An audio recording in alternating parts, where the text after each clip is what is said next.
मैं जज्बाती बंदा, मैं तो कहना इन्होंने गोली मार देनी चाहिए जी। ਇਹੋ ਜਿਹੇ ਮੰਤਰੀਆਂ 'ਤੇ ਗੋਲੀ ਮਾਰ ਦੇਣੀ ਚਾਹੀਦੀ ਆ।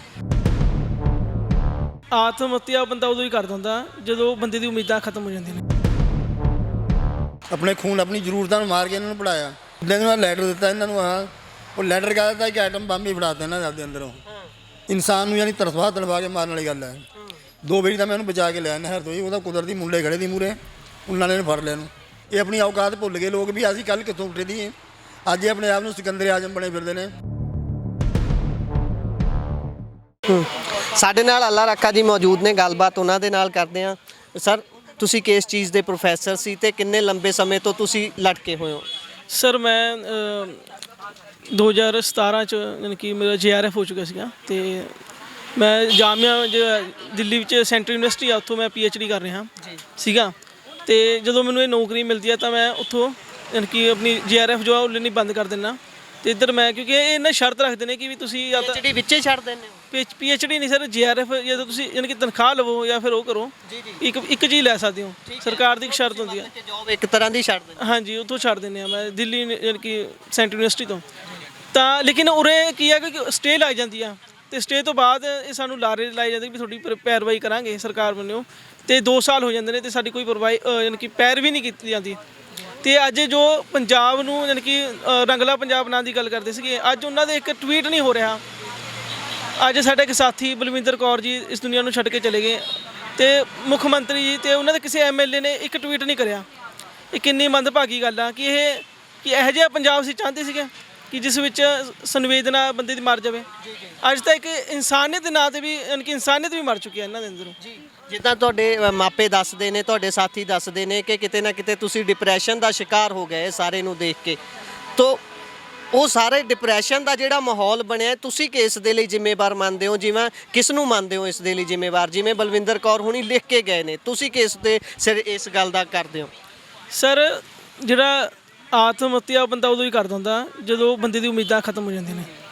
ਤੇ ਜਦੋਂ ਅਸੀਂ ਯਾਨੀ ਕਿ ਸੰਘਰਸ਼ ਚੱਲ ਰਿਹਾ ਸੀਗਾ ਤਾਂ ਅਸੀਂ ਦੇਖਿਆ ਕਿ ਮੰਤਰੀ ਸਾਹਿਬ ਜੀ ਉਰੋਂ ਜਿਹੜੀ ਕੋਈ ਪਰਵਾਹ ਨਹੀਂ ਹੈ। ਇੱਕ ਬੰਦਾ ਯਾਨੀ ਕਿ ਅਸੀਂ 1.5 ਮਹੀਨੇ ਤੋਂ ਬੈਠੇ ਆ, ਇੱਕ ਵਾਰੀ ਵੀ ਮੰਤਰੀ ਸਾਹਿਬ ਉਰੇ ਨਹੀਂ ਆਏ। ਤੇ ਉੱਤੇ ਕਹਿ ਰਹੇ ਨੇ ਵੀ ਤੁਸੀਂ ਗਵਰਨਰ ਸਾਹਿਬ ਤੋਂ ਲਿਖਾ ਕੇ ਲੈ ਕੇ ਆਓ, ਤੁਸੀਂ ਕੁਛ ਹੋਰ ਯਾਨੀ ਕਿ ਇਹੋ ਜਿਹੇ ਬਚਕਾਨੀਆਂ ਗੱਲਾਂ ਕਰ ਰਹੇ ਨੇ। ਤੇ ਉਹਨੂੰ ਦੇਖ ਕੇ ਕਿਹੜਾ ਬੰਦਾ ਯਾਨੀ ਕਿ ਡਿਪਰੈਸ਼ਨ 'ਚ ਨਹੀਂ ਜਾਊਗਾ? ਤੁਸੀਂ ਇਹ ਦੱਸੋ। ਉਮੀਦਾਂ ਦਾ ਮਰ ਜਾਣਾ ਹੀ ਅਸਲ ਮੌਤ ਹੁੰਦੀ ਆ। ਤੇ ਮੈਂ ਇਹੀ ਗੱਲ ਕਹਾਂਗਾ ਵੀ ਬੰਦੇ ਨੂੰ ਇਹ ਜਿਹੜਾ ਸਟੈਪ ਬਲਵਿੰਦਰ ਕੌਰ ਜੀ ਨੇ ਚੱਕਿਆ, ਇਹ ਹੋਰ ਬੰਦੇ ਵੀ ਚੱਕ ਸਕਦੇ ਨੇ ਜੇ ਇਹ ਚੀਜ਼ਾਂ ਨਹੀਂ ਰੋਕਣੀ ਚਾਹੁੰਦੇ। ਯਾਨੀ ਕਿ ਇਹਦਾ ਕੀ ਤਰੀਕਾ ਕਿ ਆਪਾਂ ਨੂੰ ਸਿੱਖਿਆ ਮੰਤਰੀ 'ਤੇ ਕਾਰਵਾਈ ਕੀਤੀ ਜਾਵੇ ਤੇ ਜਲਦ ਤੋਂ ਜਲਦ ਕੋਈ ਯਾਨੀ ਕਿ ਨਿਆਂ ਦਿੱਤਾ ਜਾਵੇ ਸਾਨੂੰ ਜੀ। ਇਹੀ ਸਾਡੀ ਸੋ ਅੱਲਾ ਰੱਖਾ ਉਹਨਾਂ ਦੇ ਪਰਿਵਾਰ ਵੀ ਇੱਥੇ ਮੌਜੂਦ ਹੈ, ਗੱਲਬਾਤ ਉਹਨਾਂ ਦੇ ਨਾਲ ਕਰਦੇ ਹਾਂ। ਬਾਪੂ ਜੀ, ਜਿੱਦਾਂ ਬਾਈ ਹੁਣੀ ਪ੍ਰੋਫੈਸਰ ਲਈ ਉਹਨਾਂ ਨੇ ਤਿਆਰੀ ਕੀਤੀ, ਮਿਹਨਤ ਤੁਸੀਂ ਅੱਖੀਂ ਦੇਖਿਆ ਆਪਣੇ, ਪਰ ਇਸ ਸਮੇਂ ਜੋ ਹਾਲਾਤ ਨੇ ਉਹਨਾਂ ਤੋਂ ਦੇਖ ਕੇ ਤੁਸੀਂ ਸਰਕਾਰ ਨੂੰ ਕਿੱਥੇ ਕਾਂਕਦੇ ਹੋ? ਕਿਉਂਕਿ ਤੁਸੀਂ ਇੱਕ ਪਿਓ ਦੀ ਨਜ਼ਰ ਨਾਲ ਦੇਖਦੇ ਹੋ ਸਾਰੀ ਜੀ। ਸਰ ਜੀ, ਅਸੀਂ ਬਹੁਤ ਮਿਹਨਤ ਮਜ਼ਦੂਰੀ ਕਰਕੇ ਛੋਟੀ ਮਿਹਨਤ ਕਰਨ ਵਾਲੇ ਬੰਦੇ ਹਾਂ।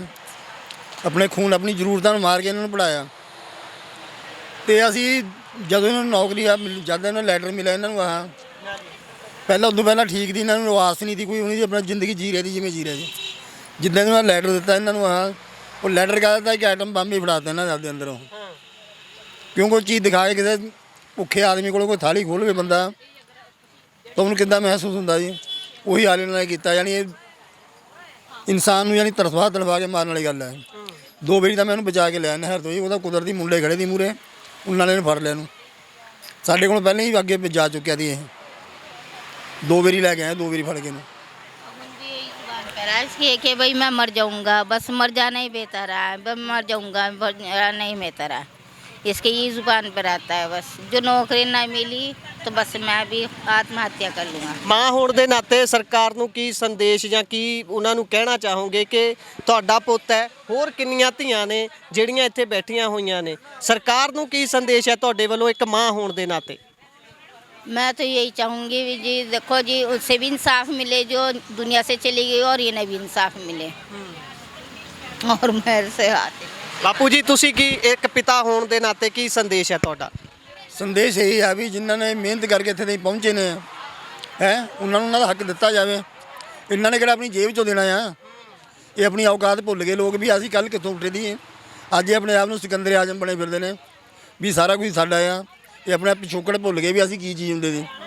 ਇਹਨਾਂ ਦੀ ਮਿਹਨਤ ਕਰ ਕਰਕੇ ਆਪਣੇ ਬੱਚੇ ਪਹੁੰਚੇ ਨੇ, ਉਹਨਾਂ ਨੂੰ ਰੋਲ ਰਹੇ ਨੇ ਇਹ, ਉਹਨਾਂ ਬੱਚਿਆਂ ਦੀ ਜਵਾਨੀਆਂ ਰੋਲ ਰਹੇ ਨੇ। ਅੱਧੀ ਜਵਾਨ ਜ਼ਿੰਦਗੀ ਦਾ ਨਹੀਂ ਪੜ੍ਹਾਈ ਦੇ ਅੰਦਰ ਲੱਗ ਗਈ, ਗਾਂ ਕੀ ਰਹਿ ਗਿਆ ਇਹਨਾਂ ਦੇ। ਬਾਕੀ ਇਹਨਾਂ 20 ਸਾਲ ਇਹਨਾਂ ਦੇ ਕਚਹਿਰੀਆਂ ਕੱਢਦੇ ਨੇ ਇਹਨਾਂ ਦੇ, ਤਾਂ ਰਹਿ ਗਿਆ ਬੰਦਾ ਮੌਤ ਦੇ ਕਿਨਾਰੇ ਪਹੁੰਚ ਗਿਆ, ਨਹੀਂ ਪਹੁੰਚ ਗਿਆ ਬੰਦਾ। ਉਹੀ ਗੌਰਮੈਂਟ ਦੀ ਪਾਲਿਸੀ ਆ। ਮੈਂ ਜਜ਼ਬਾਤੀ ਬੰਦਾ, ਮੈਂ ਤਾਂ ਕਹਿੰਦਾ ਇਹਨਾਂ ਨੂੰ ਗੋਲੀ ਮਾਰ ਦੇਣੀ ਚਾਹੀਦੀ ਹੈ ਜੀ। ਇਹੋ ਜਿਹੇ ਮੰਤਰੀਆਂ ਤੇ ਗੋਲੀ ਮਾਰ ਦੇਣੀ ਚਾਹੀਦੀ ਆ। ਜਿਹੜੇ ਕਿਸੇ ਇਨਸਾਨ ਦੀ ਜ਼ਿੰਦਗੀ ਨਾਲ ਖੇਡਣ ਨਾ, ਇਹੋ ਜਿਹਾ ਨੂੰ ਸ਼ੂਟ ਕਰ ਦੇਣਾ ਚਾਹੀਦਾ। ਤੁਹਾਨੂੰ ਸੱਚਾਈ ਦੱਸਦਾ ਗੱਲ, ਮੈਂ ਆਪਣੀ ਜ਼ਿੰਦਗੀ ਜੀ ਫਿਰਦਾ ਆਪਣੀ ਜਿਹੜੀ ਗੱਲ। ਮੈਂ ਜਾਓ ਜਜ਼ਬਾਤੀ ਕਿਸਮ ਦਾ ਬੰਦਾ, ਹਕੀਕਤ ਦੱਸਦਾ। ਮੈਂ ਆਪਣੇ ਦਿਲ ਦੀ ਕਹਿ ਰਿਹਾ ਕਹਿੰਦਾ ਵੀ ਜਿਹੜੇ ਬੰਦੇ ਕਿਸ ਇਨਸਾਨ ਦੀ ਉਹਨੂੰ ਮਜਬੂਰੀ ਨਾਲ ਖੇਡਦੇ ਨਾ, ਇਹੋ ਜਿਹੇ ਬੰਦੇ ਨੂੰ ਸ਼ੂਟ ਕਰ ਦੇਣਾ ਚਾਹੀਦਾ, ਗੋਲੀ ਮਾਰ ਦੇਣੀ ਚਾਹੀਦਾ, ਚਾਹੇ ਬੰਦੇ ਨੂੰ ਫਾਂਸੀ ਕਿਉਂ ਨਾ ਚੜ੍ਹਨਾ ਪਵੇ। ਜਿਹੜੇ ਇਹੋ ਜਿਹੇ ਮਾਸੂਮ ਬੱਚਿਆਂ ਨਾਲ ਜਿਹਨੂੰ ਖੇਡ ਖਿਲਵਾੜ ਕਰਦੇ ਨੇ, ਇਹ ਦੁਨੀਆ ਹੀ ਰਹਿਣ ਜਗਰ। ਕਾਰੋਬਾਰ ਕੀ ਕਰਦੇ ਹੋ ਬਾਪੂ ਜੀ ਦੱਸੋ? ਮਿਹਨਤ ਮਜ਼ਦੂਰੀ ਦਾ ਹੀ ਕਾਰੋਬਾਰ ਹੈ ਜੀ। ਮੈਂ ਕਿ ਮਾਲਿਸ਼ ਦਾ ਕੰਮ ਕਰਦਾ ਹਾਂ, ਲੋਕਾਂ ਦੀ ਮਾਲਿਸ਼ਾਂ ਕਰ ਕਰਕੇ ਕੰਮ ਕਰਦਾ ਜੀ ਮੈਂ। ਸੋ ਤੁਸੀਂ ਆਪਣੇ ਪੁੱਤਰ ਨੂੰ ਮਾਲਿਸ਼ ਕਰਕੇ ਲੋਕਾਂ ਦੀ ਇੱਥੋਂ ਤੱਕ ਪਹੁੰਚਾਇਆ। ਸੋ ਦੇਖ ਸਕਦੇ ਹੋ ਇਹ ਬਲਬਲੇ ਨੇ ਇੱਕ ਪਿਓ ਦੇ, ਜਿਨ੍ਹਾਂ ਨੇ ਮਿਹਨਤ ਕੀਤੀ ਸਖਤ ਤੇ ਆਪਣੇ ਬੱਚੇ ਨੂੰ ਪੜ੍ਹਾਇਆ, ਵੱਡੇ ਇੱਕ ਤਰੀਕੇ ਦੇ ਨਾਲ ਵੱਡੀ ਸਿੱਖਿਆ ਉਹਨਾਂ ਨੂੰ ਹਾਸਲ ਕਰਵਾਈ। ਪਰ ਉਸ ਤੋਂ ਬਾਅਦ ਅੱਜ ਇੱਕ ਵਾਰ ਮੁੜ ਤੋਂ ਉਹੀ ਸੜਕਾਂ ਤੇ ਬਹਿਣਾ ਪੈ ਰਿਹਾ ਹੈ ਉਹਨਾਂ ਨੂੰ ਇੱਕ ਨੌਕਰੀ ਲੈਣ ਦੇ ਲਈ। ਸੋ ਇੱਕ ਪੋਲੀਟੀਕਲ ਸਾਇੰਸ ਦੀ ਪ੍ਰੋਫੈਸਰ ਪੋਲੀਟਿਕਸ ਦੀ ਹੀ ਭੇਟ ਚੜ ਗਈ ਹੈ। ਉਸ ਤੋਂ ਬਾਅਦ ਸਾਰੇ ਹਾਲਾਤ ਤੁਸੀਂ ਦੇਖੇ ਨੇ ਕਿਹੋ ਜਿਹੀ ਇਸ ਸਮੇਂ ਸਥਿਤੀ ਬਣੀ ਹੋਈ ਹੈ। ਹੁਣ ਸਰਕਾਰ ਇਸ ਤੇ ਕੀ ਵਤੀਰਾ ਰੱਖਦੀ ਹੈ ਉਹ ਸਾਰਿਆਂ ਦੇ ਸਾਹਮਣੇ ਹੈ। ਟਿੱਪਣੀ ਕੀ ਆਉਂਦੀ ਹੈ ਉਹ ਵੀ ਵੇਖਣ ਵਾਲੀ ਹੋਊਗੀ। ਸਾਰੀ ਘਟਨਾ, ਸਾਰਾ ਵੇਰਵਾ ਤੁਸੀਂ ਸੁਣਿਆ ਹੈ। ਤੁਸੀਂ ਆਪਣੇ ਵਿਚਾਰ ਸਾਡੇ ਨਾਲ ਜ਼ਰੂਰ ਸਾਂਝੇ ਕਰਿਓ ਕਮੈਂਟ ਬਾਕਸ ਦੇ ਜ਼ਰੀਏ। ਜੁੜੇ ਰਹੋ ਪੰਜਾਬੀ ਰੇਡੀਓ USA ਦੇ ਨਾਲ। ਧੰਨਵਾਦ, ਸਤਿ ਸ਼੍ਰੀ ਅਕਾਲ।